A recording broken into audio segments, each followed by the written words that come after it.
Hello दोस्तों, स्वागत है आपका अपने यूट्यूब चैनल टारगेट 95+ में। दोस्तों, आज के इस वीडियो में हम बात करेंगे मृदा अपरदन से क्या अभिप्राय है। मृदा अपरदन के लिए उत्तरदायी कारकों का वर्णन कीजिए। ठीक है, यह सामाजिक विज्ञान का एक महत्वपूर्ण टॉपिक है और यह बोर्ड एग्जाम की दृष्टि से काफ़ी महत्वपूर्ण भी है, तो इसलिए यह वीडियो काफ़ी इम्पोर्टेंट है। तो आइए इस टॉपिक पे बात करते हैं कि इसके उत्तर को हम कैसे लिखते हैं। देखिए, सबसे पहले हम हेडिंग डालेंगे मृदा अपरदन। ठीक है, अब इसकी परिभाषा को देखिए। मृदा अपरदन के कटाव और उसके बहाव की प्रक्रिया को मृदा अपरदन कहते हैं या कहा जाता है। ठीक है, मृदा के कटाव और उसके बहाव की प्रक्रिया को मृदा अपरदन कहा जाता है। ठीक है, जो मिट्टी होती हैं उसके कटाव और उसके बहाव को ही क्या कहा जाता है, मृदा अपरदन कहा जाता है। ठीक है, आगे देखिए। मृदा अपरदन मृदा के बनने और अपरदन की क्रियाएं आमतौर पर साथ साथ चलती हैं। ठीक है, जो मृदा अपरदन है वह मृदा के बनने और अपरदन की क्रियाएं आमतौर पर साथ साथ चलती हैं। ठीक है, मृदा बनती है और मतलब उसका अपरदन भी हो जाता है, वह साथ साथ एक प्रक्रिया चलती रहती है। ठीक है, आगे देखिए।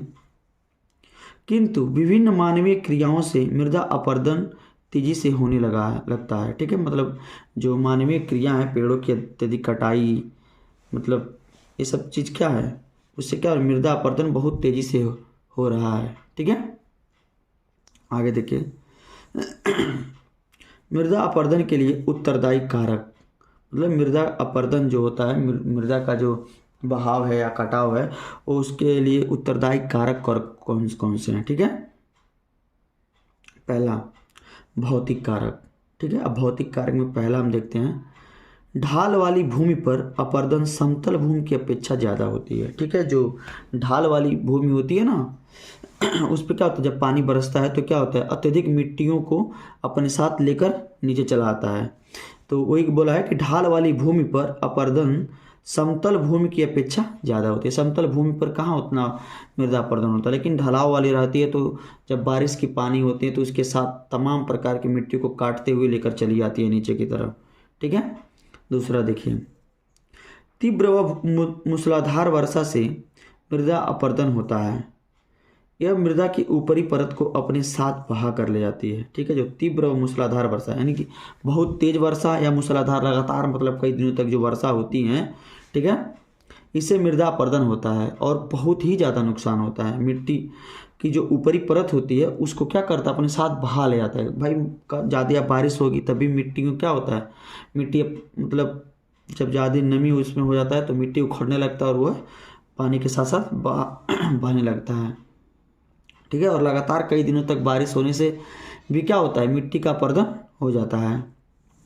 और देखिए दूसरा, मानवीय कारक क्या क्या हैं, इसको भी समझते हैं साथ साथ। पहला, पशुओं द्वारा अत्यधिक चराई से भूमि पर वनस्पति का आवरण समाप्त हो जाता है।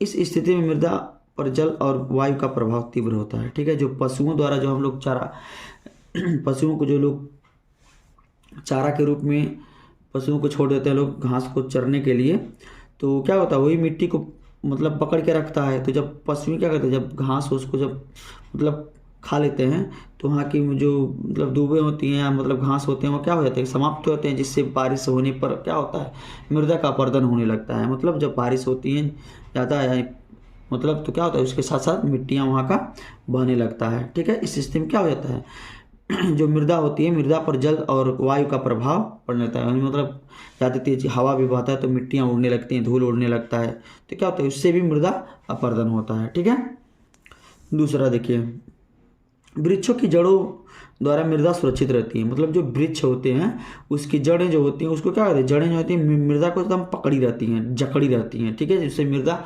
सुरक्षित रहती है। किंतु वनों के कटाव से मृदा अपरदन में तेजी आ गई है। ठीक है, क्योंकि पानी और पवनों के बहाव को वृक्ष कम कर सकते हैं। ठीक है, जो मतलब जो मृदा अपरदन में तेजी इसलिए आ रही है क्योंकि अत्यधिक वृक्षों की कटाव हो रहा है। ठीक है, जिससे क्या हो रहा है, जब वृक्ष कट जाता है तो वहाँ की मिट्टियाँ क्या हो जाती है, एकदम सकरी हो जाती हैं, वह उखड़ने लगती हैं, जिससे पानी जो पवनें होती हैं यानी हवा के द्वारा क्या होता है उसका अपर्दन होने लगता है।